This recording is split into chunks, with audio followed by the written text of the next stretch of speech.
The heat in Border's edge hit like furnace breath. Planks groaned under boots' iron hinges, squealed as dry wind pushed through warped doors. In the middle of the square, a makeshift auction stage stood crooked, nailed together with rust and indifference.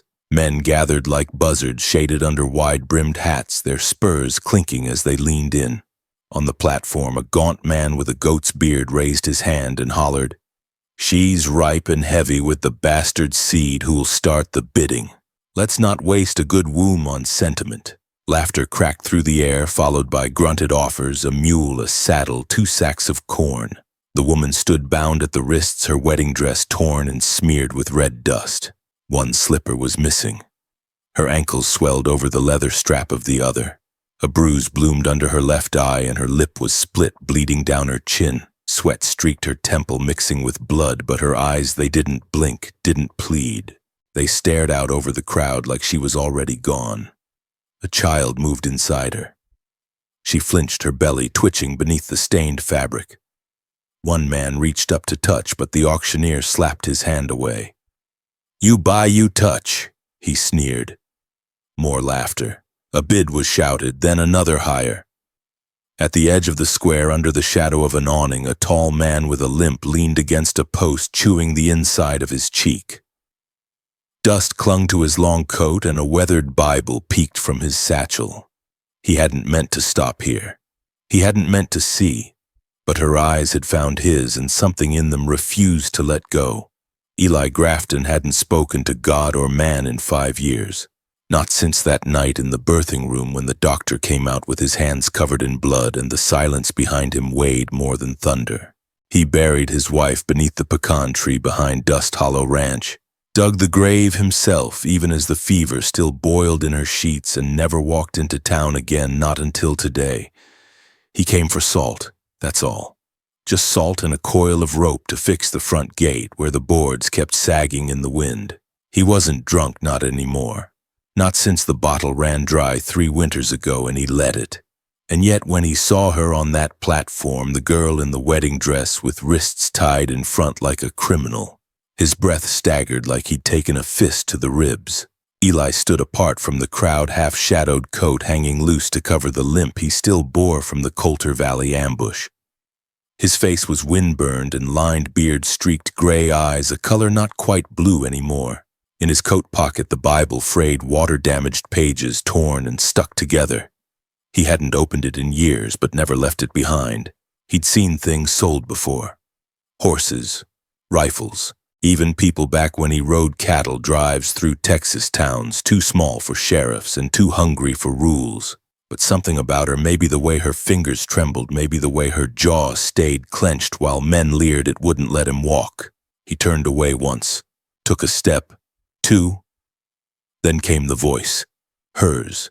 Not a word, not even a sound, just a gasp high and sharp as someone grabbed her arm and twisted, trying to lift her skirt for a better look. That was it. Just that sound. Like something snapping underwater. Like a name called out in a dream. He turned back. The auctioneer barely noticed when Eli stepped forward. "You bidding stranger?" the man asked, spitting into the dirt. "She's nearly due. Might pop any day now. You'll get 2 for the price." Eli didn't answer. He walked slow each step, clicking his spur once against the plank. His hand went into his satchel. He pulled out a worn scrap of paper, folded once a deed. And in it, one final cow. A breeding heifer. The last of his original stock. "I'll give her the heifer," Eli said, voice flat quiet. "Hell, that ain't even a real bid someone called." But the auctioneer paused. He looked at Eli's face, then the paper, then the eyes of the crowd, now turning silent. That cow still fertile. Eli nodded once. "Got papers. Marked. She'll throw calves." The auctioneer sniffed. "All right." Anyone beat that silence. Going once, he drawled, grinning again, going twice. A man in the back started to raise a hand, but his friend grabbed it, shaking his head. "Ain't worth it," he muttered. "Look at that bastard's eyes." "Sold," the auctioneer barked. "Go get your prize, cowboy." Eli walked up to her slow. She didn't flinch, but her eyes locked on his. Green dull with shock, but not dead. Not yet. She didn't speak. He cut her wrists loose, and when the rope fell, she cradled her belly first as if protecting it from the very wind. "Name's Lena," she whispered. Eli just nodded. "Come on," he said. "It's a long ride, and the trail gets cold by night." She followed. No one stopped them. Not a voice, not a bullet, not a whisper. The ride to Dust Hollow Ranch took the better part of a day. They traveled in silence. Lena sat sideways in the saddle, one hand gripping the horn, the other resting protectively over her belly. Eli walked beside the horse, limping through the dust rains, in hand, eyes on the road, but never far from her. The sun climbed, then fell. Coyotes watched from the bluffs. No one spoke. By the time they reached the homestead, a low-slung cabin tucked between dying mesquites and a windmill that hadn't turned in a year, Lena was nearly asleep in the saddle. Eli helped her down without a word. Her legs buckled. He caught her. Inside the cabin was dim and dry, everything smelling of cedar and old firewood. He gave her the bed, the only one, and laid a folded blanket on the floor beside the hearth for himself. She didn't argue. She barely looked around. Just lay down and turned her back to him, one arm under her head, the other wrapped around the weight of her unborn child like armor. That night, thunder grumbled somewhere far off, and the wind picked up dust in thin, whispering trails across the porch. Eli sat in his chair, staring at the fire he hadn't lit in years. He listened to her breathing, watched the glow of the lantern flicker against the walls. Then, almost without thinking, he reached into the satchel hanging by the door and pulled out the Bible. He didn't open it, just held it heavy in his hands like something both sacred and broken. Over the next days, she spoke more. Not much. Bits. Her name had been Lena Mae Carlton before she was traded into the Coulter family like livestock. She'd been 17. Her husband, Jesse Coulter, died a month after the wedding in a cardroom fight over a bottle of whiskey and a lie. She never loved him, never had a choice. And when she got pregnant months later, his brothers laid claim to the child as if blood was currency. They said it'd be a boy, she said once, her voice flat as old dirt. Said they'd name him Wade Jr. and teach him how to shoot before he could walk. Eli didn't ask who the real father was. She never offered. Each morning he fed the chickens, mended the fence, checked the traps. She stayed indoors, mostly her ankles too swollen to walk far. But sometimes he'd come back to find the floor swept or biscuits on the stove. She started folding the linens differently, hanging her shawl on the same hook his wife once used. One evening, as the sky turned rust red, she stepped onto the porch and stood beside him. Her belly pushed hard against the fabric of her dress. "You don't have to keep me," she said, looking straight ahead. "I know. I'll leave once the baby's born. I won't bring you more trouble." Eli didn't answer for a long while. Then he said, "I don't mind trouble. Just hate the kind that comes wearing law on its boots." She almost smiled. Just a flicker. And though neither said it aloud, something passed between them in that silence. Not love, not yet, but something older, like two worn ropes tied together in a storm. They came 3 nights later. It was the wind that warned him first, a sudden stillness like the air holding its breath, then the distant thunder of hooves rolling across the plain. Not fast, steady, measured. Eli stepped off the porch, hand on the butt of his revolver, and squinted into the darkness. 3 riders, shadows against a pale moon. They moved in a line, slow and deliberate, not bothering to mask their approach. Men who believed the land belonged to them, or ought to. Lena watched from the doorway. Her face drained of color, one hand clutched to the small of her back. The baby had shifted. She felt it pressing down the weight like a stone. Eli didn't look at her. "Inside," he said. She obeyed. The riders reined up just past the main gate. The lead horse was black, tall, and sleek. Its rider wore a long gray coat, the collar turned up like teeth around his neck. Wade Coulter, eldest of the Coulter clan and the kind of man who never needed to shout. His face was angular beard, trimmed close to the jaw, and he smiled the way a man does when he already knows the outcome. Beside him rode Deke, broad-shouldered, thick-necked, with a twitch in his eye that never stopped. And the third, riding a piebald mare, was Tommy, youngest, always chewing something. Night it was licorice root, and he spat a line of black into the dust as he squinted up at the house. "Evening, Mr. Grafton," Wade called. His voice carried like oil, smooth, slow, and slick. "Heard tell you came to town. Bought yourself a woman with a calf inside. Wouldn't be our Lena, would it?" Eli didn't answer. Wade leaned forward in the saddle. "Now I respect a man who sees value where others don't. Truth is that there's Coulter blood she's carrying. Our baby, my brother's legacy. And we come to take it home. She ain't your property," Eli said. Wade chuckled low and warm. "No, sir. She's family.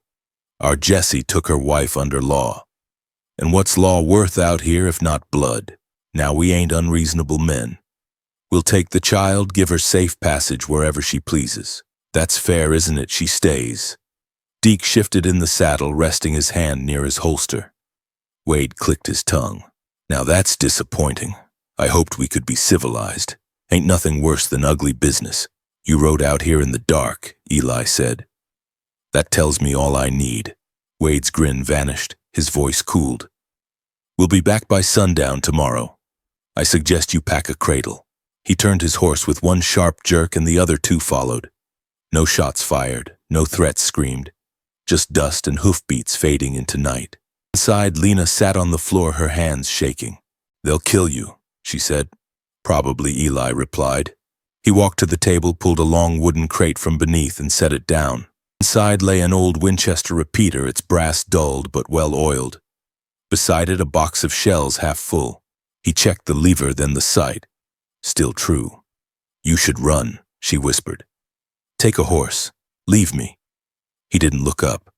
"That's not how it ends." She stared at him. "Why are you doing this?" Eli paused. "Because someone should have done it for my wife." He rose at dawn, spent the day hammering boards, sealing the back windows with nails and crossbeams. He dragged a heavy oak table in front of the front door, loaded every weapon he owned. The barn he rigged with kerosene jars and a line of powder. If they tried to circle, it'd burn them blind. By noon, Lena's contractions had started. She gritted her teeth on the bed, sweat pouring down her neck, hands white-knuckled on the sheet. "You don't know how to deliver a child," she gasped. "No," Eli said, crouching beside her. "But I've seen it once. That's one more time than you." She laughed, then screamed. Outside, the wind picked up again. At dusk, the riders returned. Not 3 this time, 6. Wade had brought cousins and the gleam of more rifles behind them. They stopped at the gate. One of them raised a white cloth, mock gentleman-like. Wade's voice rang out. "Last offer, Eli. Send the child out once it's born and we'll leave your bones where they fall." Inside, Lena moaned low. The baby was coming. Blood was already on the floor. Eli stood in the doorway, rifle across his chest. "You step on my land," he called, "you step into hell." Then the first shot cracked through the dusk and the siege began. The first bullet shattered the window over the sink. Glass sprayed into the wash basin, peppering the wall with shards. Eli ducked, pulled Lena's bed further into the center of the room, away from the angles. She was screaming now, long and guttural, bent nearly in half with the force of it. Blood soaked the sheets, trailing down the legs of the cot. He pressed a damp rag to her forehead. "Breathe," he said. "Like thunder rolling through you. Let it come." Another shot. It hit the door frame with a splintering crack. Then 2 more. Eli crawled to the table, grabbed the Winchester, and peeked through the side slat of the boarded window. 3 riders flanked the barn, one dismounted, running low along the fence line, rifle in hand. He waited until the man hit the marked plank, then fired. The trap sprang. A buried jar of blasting powder blew out the earth with a thunderous thud, taking the man's leg with it. He went down howling. The others scattered. One fired blindly into the dust cloud. Eli dropped back behind cover and reloaded. His hands shook. It had been years since he killed a man, but muscle memory clung like rust on old steel. Lena cried out again. It's coming now." "You hold," he said. "You hold if you can. I can't." She screamed. "It's coming." He left the rifle on the table and scrambled to her side. Lightning flashed in the distance, not from the sky, but from lanterns set alight outside. Wade was circling the house, trying to smoke them out. Lena grabbed Eli's hand and crushed it. Her face twisted in pain and she sobbed without shame. "I'm scared," she said. "So am I," Eli whispered. He reached down, checked the position of the baby. Too fast, too soon. Blood was thick between her thighs. His heart pounded against his ribs like fists on a coffin lid. He fetched hot water from the stove, ripped an old shirt into strips, and did what he remembered from that awful night 5 years ago, the one that ended with a stillborn and a body under the pecan tree. But this was different. Lena was breathing, fighting. "Push," he said, again. Outside, hooves thundered across the porch. The door shook. Someone was ramming it with a shoulder. Then a voice. "You got one last chance." Grafton Eli stood, rage swelling like fire in his chest. "You think blood gives you the right," he shouted. "You think being born into filth means you can pass it on. You're hiding what's ours. You're chasing what never was." He fired a shot through the door. It hit wood. A body hit the ground with a grunt. Then came silence. A low groan broke it. Lena's. Her whole body clenched. Eli dropped beside her again. She was trembling, skin ghost-pale, sweat clinging to her like morning mist. "I can't, I'm slipping," she mumbled. "No," he said. "Look at me, you don't go yet." She did.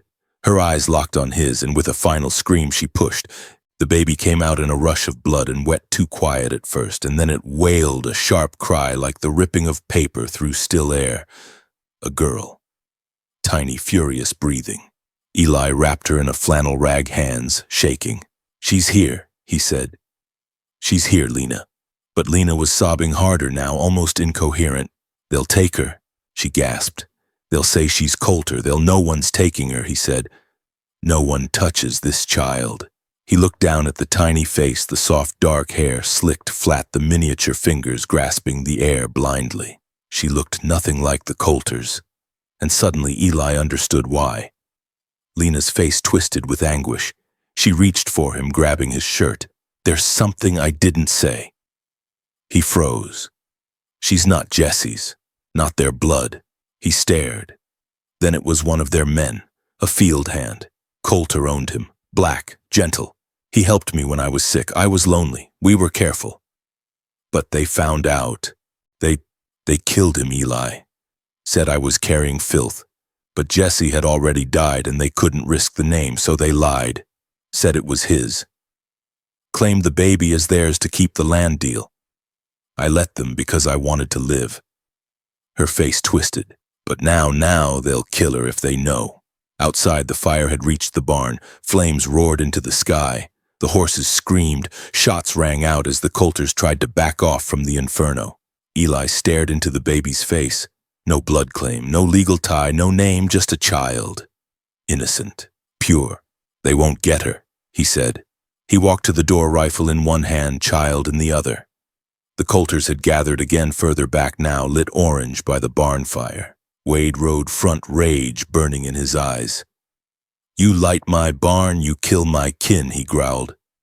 "You chased a lie," Eli said. "That baby isn't Coulter blood. You're fighting for smoke and shame." Wade stared. That true Eli didn't answer. "Just raised the rifle." Wade hesitated, then reached for his pistol.